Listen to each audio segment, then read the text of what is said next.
તારો માર્ગ હાચો માયા કેરી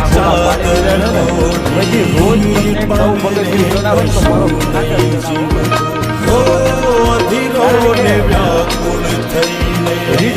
રખડતા તમારા ધાનના લતા જો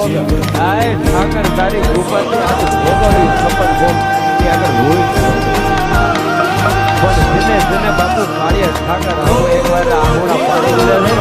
પછી રોજ તમને નવું પગથિયું જણાવો તો બરો કારણ કે રીડા રખડતા તમારા ધાનના લતા જો આય ઠાકર તારી કૃપાથી આ ભોગવડી સફળ ભોગ ત્યાં આગળ હોય ત્યાં આગળ હોય પણ જેને બાપુ કાળિયા ઠાકર હામું એકવાર આહોડા પાડી દીધા છે ને